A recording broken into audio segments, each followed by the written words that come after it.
Welcome to Gospel Truth with Andrew Wommack, a teaching ministry that focuses on God's unconditional love and grace.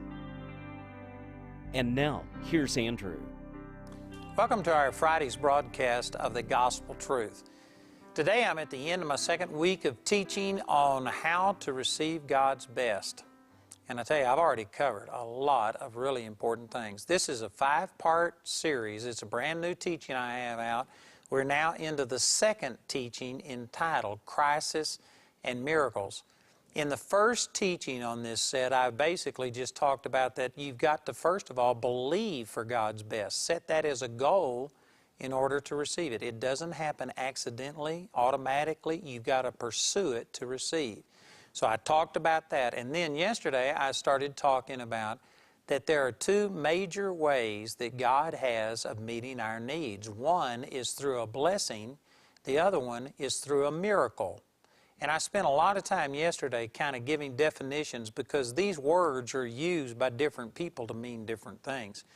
Basically, the word miracle among Christians, among Spirit-filled believers, is just a totally positive word that everybody just thinks, man, I want a miracle. You know what? If you understand it correctly, you ought to reach a place to where you never want another miracle again. And I know some of you are thinking, what do you mean by that? Because you have to be in a crisis before you get a miracle. A miracle is a superseding or a suspension of natural laws. And when God created the heavens and the earth, He saw everything and He says it's good.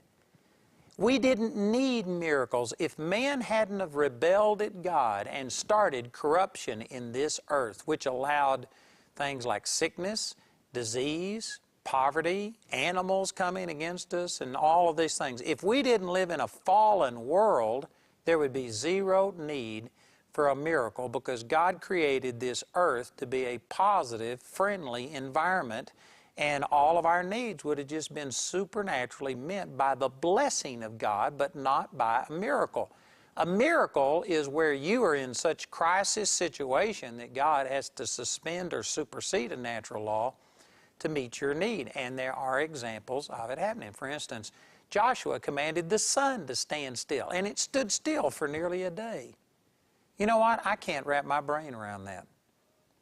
I mean, there's a lot of people that would just believe that that did not happen. They don't believe the Word of God. I believe it happened. I don't know how it happened.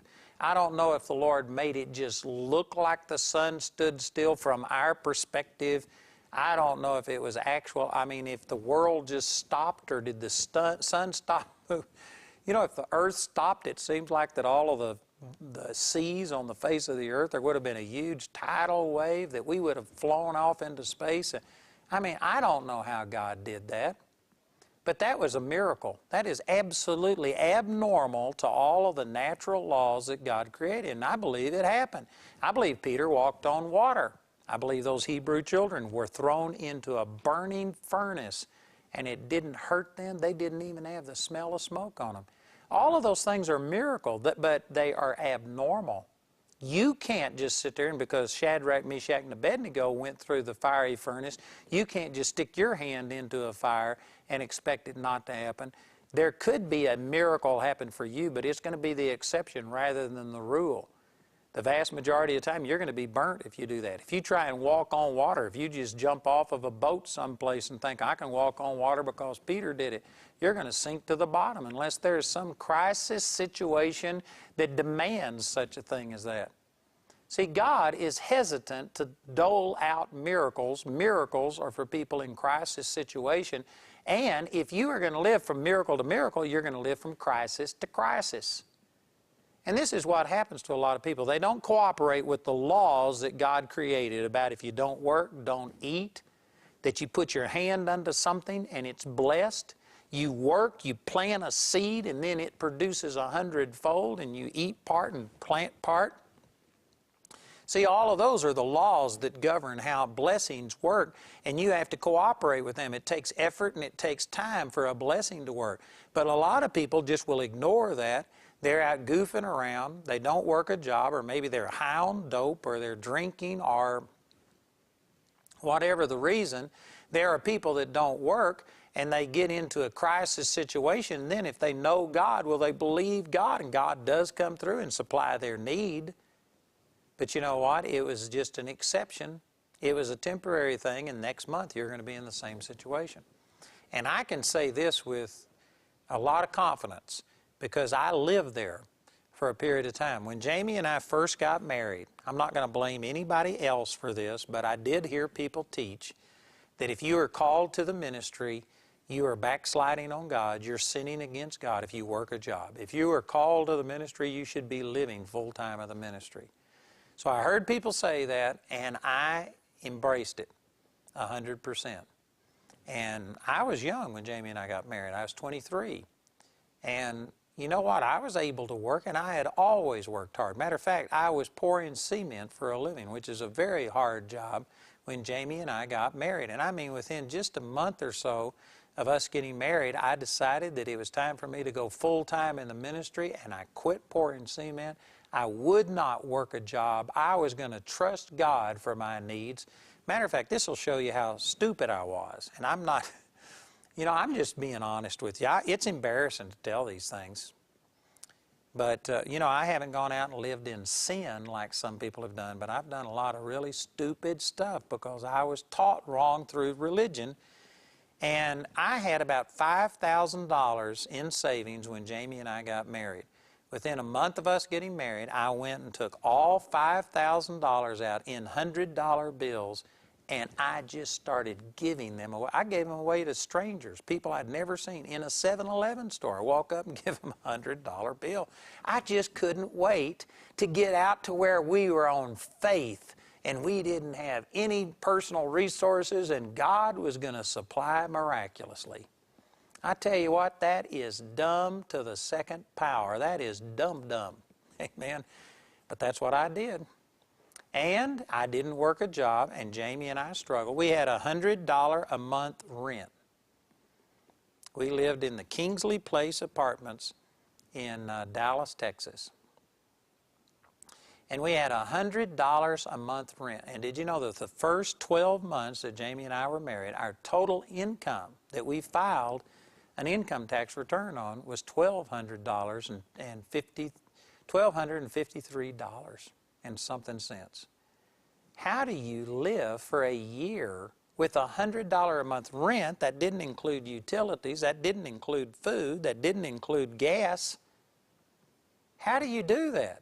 It doesn't compute. I don't know how we did it. I know that we would go weeks at a time without eating. And the reason I'm saying all of this is to say that, you know what, I loved God. And I was doing what I thought was right. I was wrong, but I thought it was right to just try and trust God. It would have been so easy to go work a job and get some money and take some of the pressure off of us. But I was taught that that was not trusting God. I wasn't strong in faith. I wasn't believing God, and I would have been operating in sin because God called me to preach the gospel, and I had to live full-time of the gospel. And so because of that, you know what? Because my heart was right, my head was wrong, but my heart was right, God loved us, and you know what? We had miracle after miracle after miracle. We actually would take a few little coupons and go to a store, and I remember one time buying 3 bags worth of groceries. We had to get a grocery cart to carry it out to our car, and we had ground beef in there. We had some meat. I mean, it wasn't all just totally cheap stuff, but we had $7, and $7 brought us 3 grocery sacks full of food.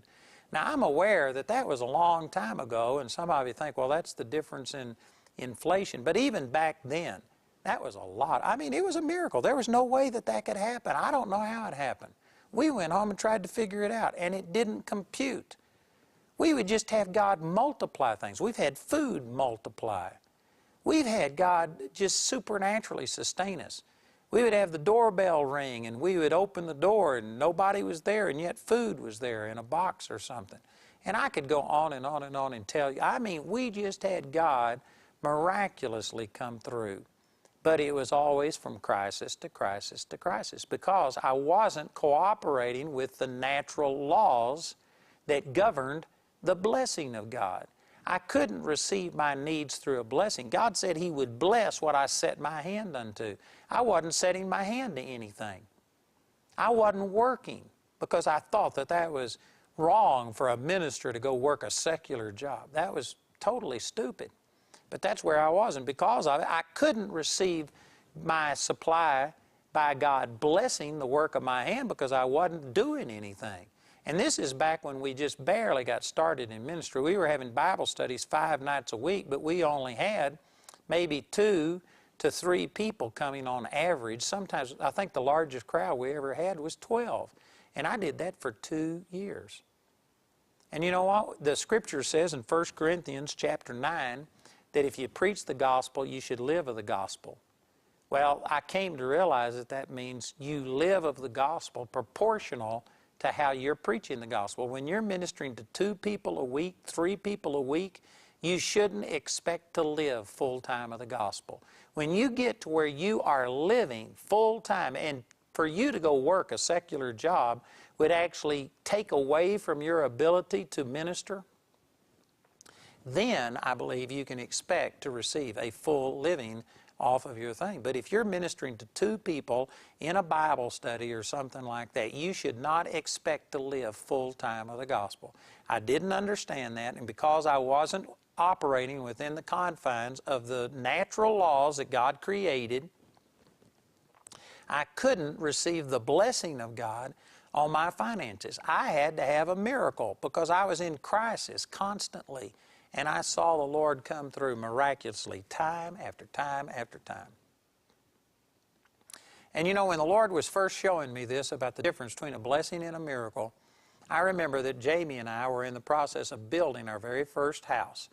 And we had already bought the property. We had already had the footers put in for the foundation, but then we ran out of money and we just kind of stopped. And it was doubtful about whether or not we would ever see the house be built, and there was some unbelief and things coming at me. And I remember I had to drive out about 40 minutes one way to go feed my horses that were out at this property and then come back and take the kids to school. And so it was always early in the morning. And I remember driving out and just shouting and saying, I am blessed. And I was trying to operate in the difference between the blessing and the miracle.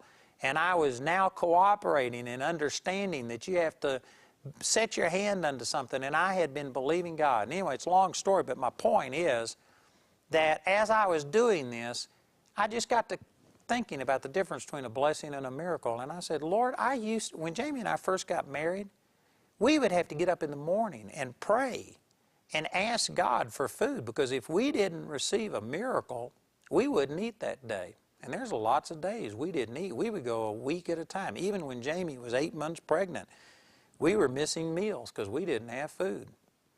And we would have to pray. And I mean, it was miraculous how God would meet our need. And I was thinking back and thinking, God, I used to see miracle after miracle. Nearly every day I had a miracle.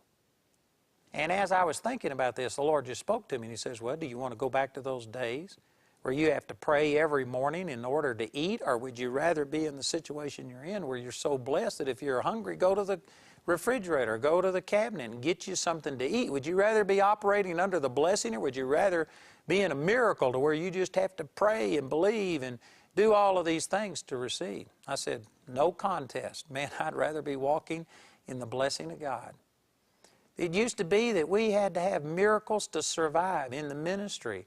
I remember one time that my board got together and we were having a board meeting, and on paper we were broke. They said, you're bankrupt. And they said the logical thing to do is to shut this ministry down. And they were discussing closing the ministry. And this is back, I don't remember the exact figures, but I think our income was around $20,000 or maybe $30,000 a month.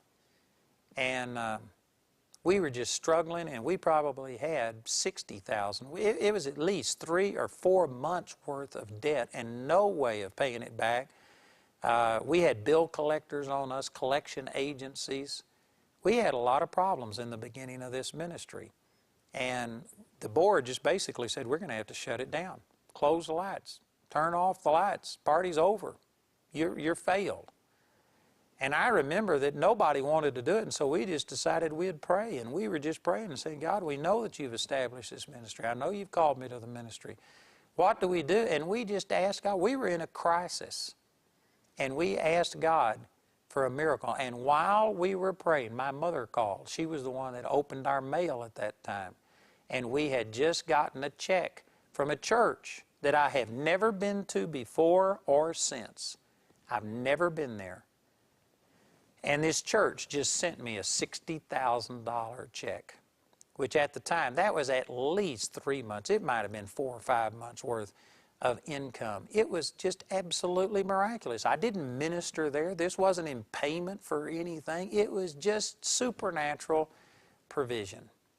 I found out later that I knew the pastor of the church. I'd met him, and there was a man in his church who got born again who was a multimillionaire, and he gave, I forgot how much it was, but it was hundreds of thousands of dollars to the pastor. And he says, I know that this little church doesn't need all of the money, but I don't know where to give it. And he just gave this money to the pastor, and he says, would you disperse this for me? And this pastor prayed about it, and God told him to send that to me, and he just sent us this $60,000, and it saved our ministry and kept it going. You know what? That's not the normal way of God doing it. The normal way of God meeting the need of a ministry is that if you sow to a person spiritually, then you're supposed to reap it back financially. That when I give ministry to people, then they get touched and blessed. Then God said, give where you're fed. Let him that is taught in the word communicate unto him that teaches in all good things, out of Galatians chapter 6. So that's the normal way, the blessing way of God getting money to a minister. But this was something that just came in a miraculous way. But you know what? We were in a crisis before we got it. Do I want to just receive my needs met miraculously? Well, if I do, then that means I'm going to have to live from crisis to crisis in order to receive from God that way. And that is not as abundant. It's only temporary, and it's not as abundant as a blessing. A blessing takes some effort on our part. There are things that we have to do. We have to live within the natural laws that God created.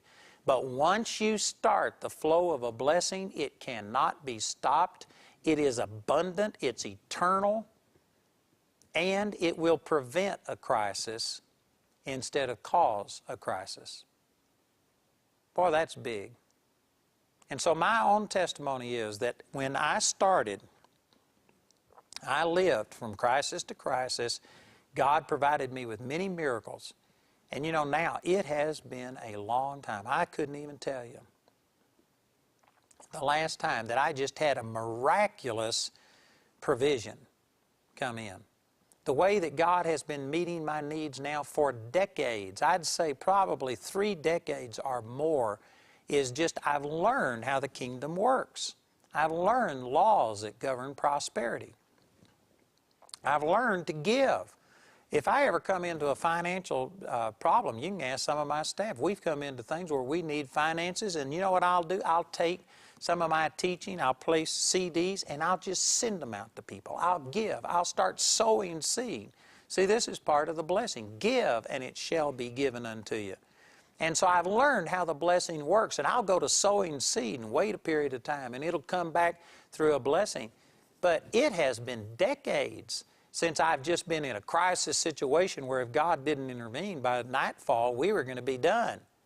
Man, I don't live from crisis to crisis because I've gotten past living by miracles, and now I understand that God has a way of supplying my need through blessings that prevents crisis, that is more abundant than a miracle, and it'll last forever. Once you start the blessing of God flowing, it's like a dam or something, and if you can ever if you can ever crack that dam and get that water flowing, I guarantee you it's going to just increase, and eventually that dam will break and the water will flow. That's the way it is with the blessing of God. Once you understand how to start activating the blessings of God, then you'll find out that it'll just continue to grow and increase, and it never stops. Never stops. Here's another point that I want to make, and this is really important that you understand this. I spent a lot of time on our program yesterday trying to define what a miracle was, a superseding suspension of natural law, how you have to have a crisis, etc. to have it. Here's another point that I need to clarify. A blessing is not something. For instance, let me turn over here to Galatians chapter 3. And it's talking about our covenant of grace as being superior to the covenant of law that the Old Testament people operated under. And in Galatians chapter 3, in verse 13, it says, Christ hath redeemed us from the curse of the law, being made a curse for us. For it is written, Cursed is everyone that hangeth on a tree, that the blessing of Abraham might come on the Gentiles through Jesus Christ, that we might receive the promise of the Spirit through faith. So this says the blessing of Abraham has now come upon us through what Jesus did. So what is a blessing? Well, this isn't talking about his things. I don't want Abraham's 4,000-year-old tent that would be rotten and decayed. I don't want his tent. I don't want his animals that are dead and are bones and decayed. I don't want his camels. I don't want his flocks of sheep. I don't want any of those physical, carnal things. The point that I'm trying to make through this is you've got to understand that a blessing isn't a thing. If you think that blessing is all of these assets that God gives you, then you're setting yourself up for failure, because assets, things in the natural fluctuate. There are good times and there are bad times. You can't always see everything go exactly the way you want. And if you think that the blessing of God is these things, then if you see some of those things taken away, or if you have things that you want that you can't see, then you can't believe you're blessed until those things are here. You know, back during all this poverty that I was describing to you at the first of our program, even though we were very poor and we were making some wrong decisions, it was always me, not Jamie, it was me that made these wrong decisions about not working. Even though we were struggling, you know what? I always believed I was blessed. I never went and applied for welfare, even though I could have got it. I never got food stamps. I never did any of those things. I'm not criticizing somebody else, but I just said, I know God is my source. I'm blessed. I talked blessed. If you would have asked me how I was, I would have said I was blessed. I believed I was blessed when I couldn't see a single thing in my life that looked like I was blessed. And that's one of the reasons that I am now blessed, and you can see the effect of the blessing in my life, because I believed it when I couldn't see it. If you're going to think that a blessing are things, then if you can't see it, then you won't be able to believe it. But I'm going to explain to you what the real blessing of God is, and if you can understand this, then even if you don't see any evidence of the blessing of God in your life, you can still believe it and start the ball rolling and get the blessing of God manifest in your life. I'm out of time today. I'm going to have to continue this on our program next week. But I encourage you to listen in, because I've just now laid a foundation that if you've heard what I've said, you are just now ready to start understanding the power of a blessing. And I tell you, this will be awesome. This will change your life. This has really, really affected me and made a difference in the way that I receive from God. Andrew's complete teaching titled, How to Receive God's Best, was recorded live at a recent Gospel Truth seminar. It's available on either CD or DVD. Or if you prefer, you can get the DVD as seen on TV. Each is available for £16. Remember to specify CD, DVD, or DVD as seen on TV when you contact us. This series is also available for audio download absolutely free on our website. Go to awme.net. After choosing English, click on Resources at the top of the page and then MP3 downloads. Video teaching in today's series is available for £3. But if you're simply unable to afford it, Andrew and his partners will send this second CD titled Crisis and Miracles free of charge. We'd also like to remind you that we're offering Andrew's latest book titled Sharper Than a Two-Edged Sword for £8.50. Contact us today to get your copy. You can use your credit card to order resources by telephone. Our helpline number is 01922 473 300. When calling from outside the UK, you must dial your international calling code, then 44 1922-473-300. Helpline hours are from 7 a.m. to 4 p.m. Greenwich Mean Time. If the lines are busy, you can visit our website where you can order ministry materials 24 hours a day, 7 days a week at awme.net. To write us, use the address on your screen. We hope to hear from you today. Growing up with God puts us through things to make us stronger people. You get healed if it's God's will, and if you don't get healed, then He wants you to go through it. Listening to things that people said, like, you know, God's trying to teach you something. He doesn't heal everybody, He heals some people. I heard people talking at church about, you know, God had a different plan and God made me sick. The way I was raised, God would get you. I felt like God had punished me. The church I grew up in was big on just performance. I was such a law-based, legalistic person and didn't even know it. Really devastated with legalism. I was operating in a law mindset. I had a law perspective. Always being focused on the law. Deep into religion. I grew up in church. I was raised in church. A denomination that was very legalistic. I came from a Baptist background. I'm come from a Catholic. I was raised a preacher's kid. I was a missionary kid, grew up on the mission field, taught the Bible my whole life, got saved at 4 years old. And I had been in and out of church since I was 5 years old. I was saved when I was 8, and I was saved just to stay out of hell. Saved and stuck. Until we heard about Andrew Wommack, and he began to explain. And Andrew just countered all of that with the Bible. No one had ever explained those scriptures so beautifully. It's just made me over on the inside. I'm totally different. I'm a different person. And when I finally seen the truth, it was awesome. And it still to this day is just amazing. His teaching was freeing. It grabbed my heart because I had never heard that our sins were not imputed to us, not put to our account. This makes sense. The Bible makes sense to me, and He's reigning true to what I'm reading in the Bible. You didn't have to perform in order to gain a relationship with God, that He loved you. It took the religion out of it and made it all about relationship. And then everything you've studied for your whole life, all of a sudden it comes into sync. It's like, pow. The Spirit came over and just went, whoop, and it all lined up. That clicked, and all of a sudden things became so real and so understandable. And you get this revelation on the inside of you. And I wept. I sat on the side of the road and I wept.